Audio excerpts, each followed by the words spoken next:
Recording வீடியோலாம் ஓடியே தானே வரும். இது போட்டிருக்கீங்களா?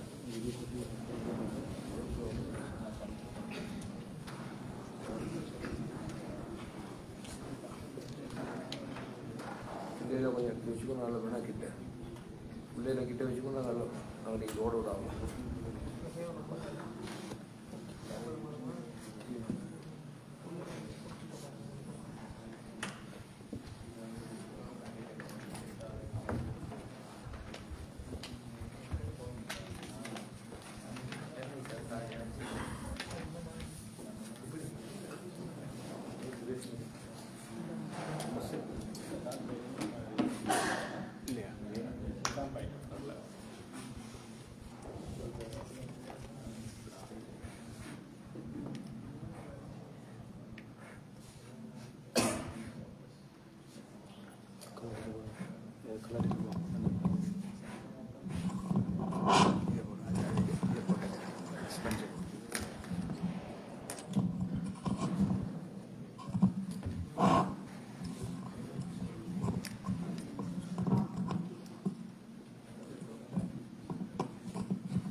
السلام عليكم ورحمة الله وبركاته. الحمد لله رب العالمين والعاقبة للمتقين ولا عدوان إلا على الظالمين وأشهد أن لا إله إلا الله وحده لا شريك له وأشهد أن محمدا عبد الله ورسوله أما بعد. அன்பின் இஸ்லாமிய சகோதரர்களே, அல்லாஹ்வின் நல்லடியார்களே, ஜும்ஆவின் உரையை செவிசாய்த்துவிட்டு அதன் தமிழாக்கத்தை கேட்பதற்காக இவ்விடத்தில் நாம் அமர்ந்திருக்கிறோம்.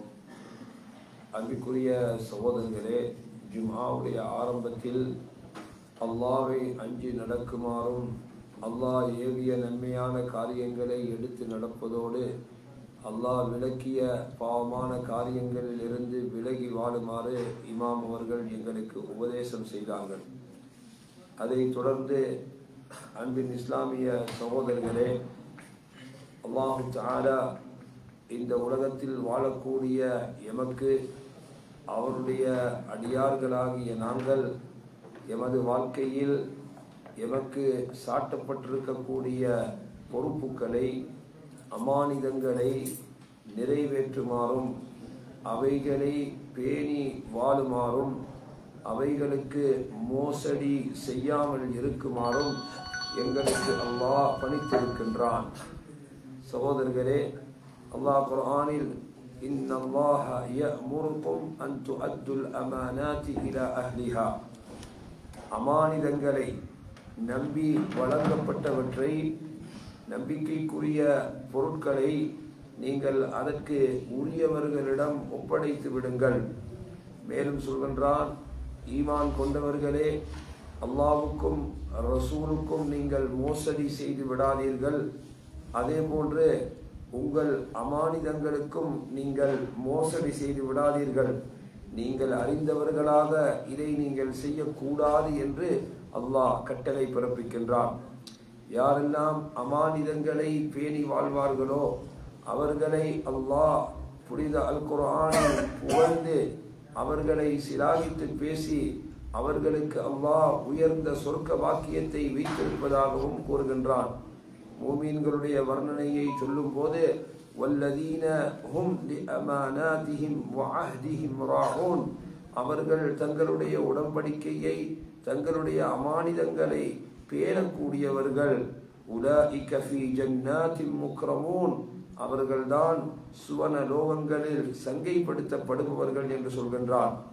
அன்பிற்குரிய சகோதரர்களே, அமானிதத்திற்கு மோசடி செய்வது ஈமானுடைய பூரணத்தன்மையை இல்லாமலாக்கிவிடும்.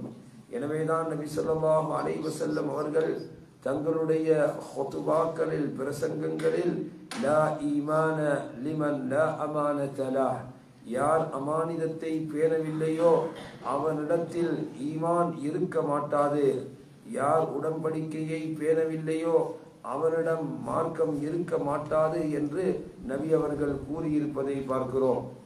அன்புக்குரிய சகோதரர்களே, அமானிதத்திற்கு மோசடி செய்வது நயவஞ்சகனுடைய பண்பு என்றும் நபி அவர்கள் சொல்லியிருக்கிறார்கள். 3 பண்புகள் உண்டு, அது நயவஞ்சகனுடைய பண்பாகும். பேசினால் பொய் பேசுவது, வாக்களித்தால் மாறு செய்வது, நம்பினால் மோசடி செய்வது என்று நபி அவர்கள் அமானிதத்திற்கு மோசடி செய்வதை நயவஞ்சகனுடைய பண்பு என்று சொல்கிறார்கள். அதே போன்று சகோதரர்களே, இந்த அமானிதத்தை ஒரு மனிதன் பால்படுத்தி விடுவது என்பது, அதே போன்று லஞ்சம் எடுத்து வாழ்வது, பொருளாதாரத்தை களவெடுப்பது, பிறருடைய சொத்துக்களை சூறையாடுவது, தங்களுக்கு கொடுக்கப்பட்டிருக்கக்கூடிய தொழிலை பயன்படுத்தி அதன் மூலமாக ஏதாவது லாபத்தை அடைய நினைப்பது, இப்படி பல்வேறு முறைகளில் மனிதன் முறைகேடாக சம்பாதித்து கொண்டிருக்கின்றான். இதன் மூலமாக சகோதரர்களே, சமுதாயத்திற்கு ஏற்பட வேண்டிய எத்தனையோ நன்மைகள் இல்லாமலாகி விடுகின்றது. மனித வளர்ச்சிக்கு தேவையான எத்தனையோ அம்சங்கள் பிற்படுத்தப்படுகின்றது. எத்தனையோ தொழிலில் நாம் பார்க்கிறோம், அங்கு இருக்கக்கூடிய நிகழ்ச்சிகளில் இவ்வாறான மோசடிகள் நடைபெறுவதை பார்க்கின்றோம். இதன் மூலமாக மனித வாழ்க்கை சிரமத்திற்கு ஆளாகின்றது, மனிதனுடைய உரிமைகள் பால்படுத்தப்படுகின்றது. காரணம், இன்று எத்தனையோ துறைகளில் மோசடி நடைபெறுவதை நாம் பார்க்கிறோம். சகோதரர்களே, கல்வித்துறை, அதே போன்று சுகாதாரம், இன்னும் நீதித்துறை, தொழில் போன்ற அம்சங்களிலெல்லாம் மோசடிகள் நடைபெறுவதை பார்க்கிறோம். அரச சொத்திலும் தனியார் சொத்திலும் இப்படி எத்தனையோ வகையான மோசடிகள் சமுதாயத்தில் நடைபெற்று கொண்டிருக்கின்றது. இதனால் எத்தனையோ ஆபத்துக்கள் சமுதாயத்திற்கு ஏற்படுவது என்பதை நாம் உணர வேண்டும்.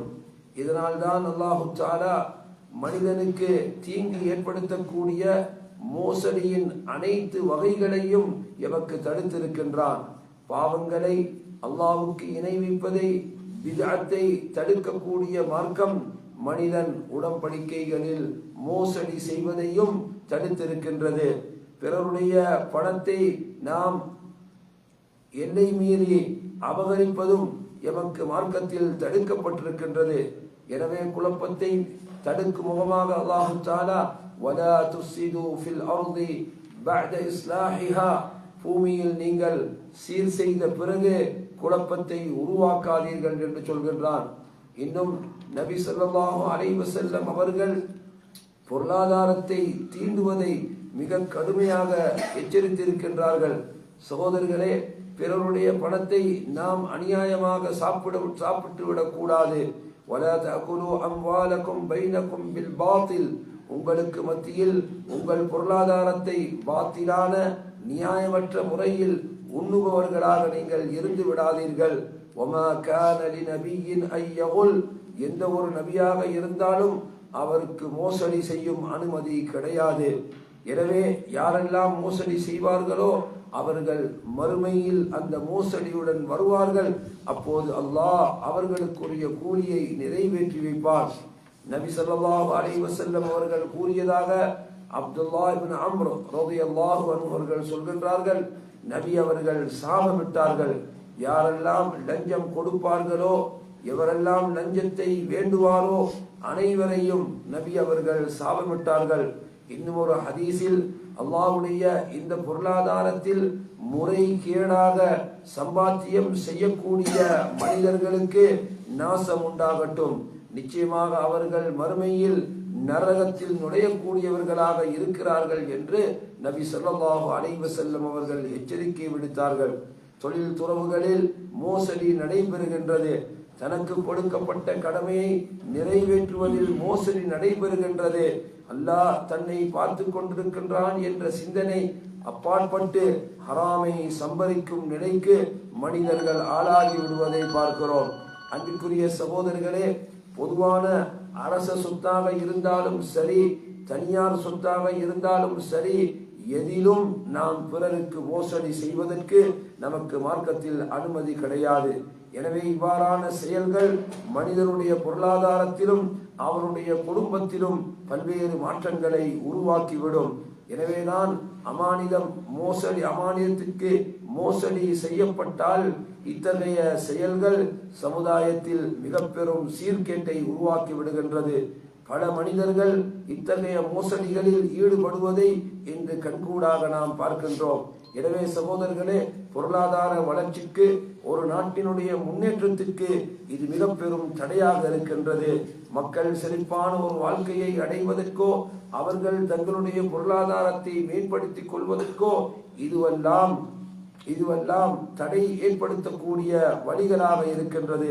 எனவே ஒரு நாட்டினுடைய சந்தோஷம், அந்த நாட்டினுடைய பாதுகாப்பு, அந்த நாட்டு மக்களுடைய சுபீட்சம் என்பது நேர்மையான வாழ்க்கையை கடைபிடிப்பதின் மூலமாகத்தான் இருக்கின்றது.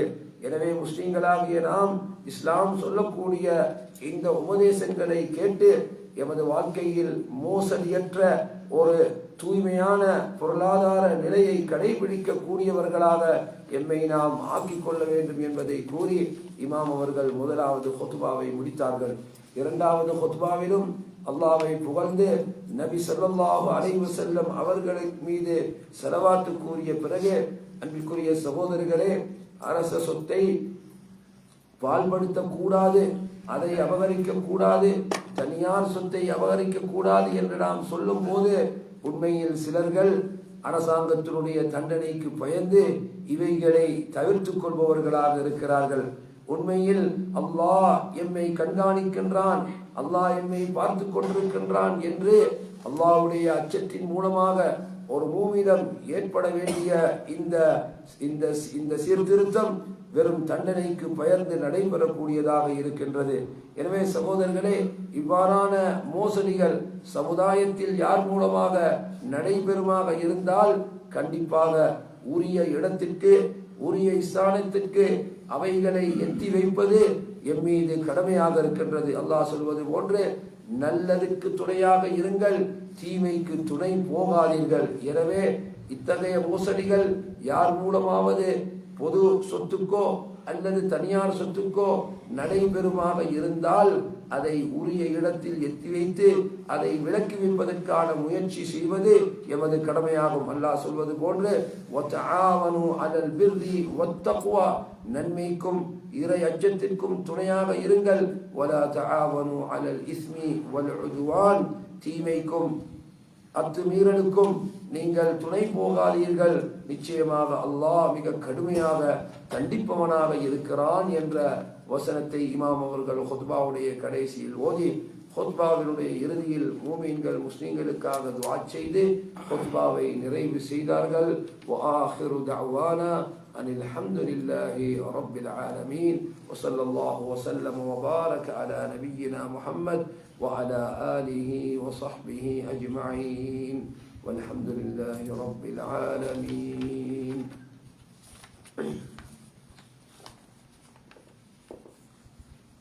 الحمد لله رب العالمين والعاقبة للمتقين ولا عدوان إلا على الظالمين، وأشهد أن لا إله إلا الله وحده لا شريك له، وأشهد أن محمدا عبد الله ورسوله. أما بعد. அன்பிற்குரிய சகோதரர்களே, உண்மையில் நாம் நினைவு கூற வேண்டிய மிக முக்கியமான ஒரு தருணம். எமது நாட்டில் ஏற்பட்டிருக்கக்கூடிய மிக பெரும் அனர்த்தம் சமுதாயத்தை, மக்களை, எல்லோரையும் மிக பெரும் ஒரு துன்பத்தில் ஆழ்த்தி இருக்கக்கூடிய இந்த தருணத்தில் சகோதரர்களே, இஸ்லாமிய மார்க்கத்தினுடைய வழிகாட்டல்கள் என்ன என்பதை மூமின்களாகிய நாம் தெரிந்து அதற்கு ஏற்ப நாம் நடைபோடுபவர்களாக இருக்க வேண்டும். உங்களுக்கு தெரியும், அல்லாஹ் குர்ஆனில் சொல்கின்றான், இந்த உலக வாழ்க்கை என்பது மனிதனுக்கு பல்வேறு துன்பங்கள்,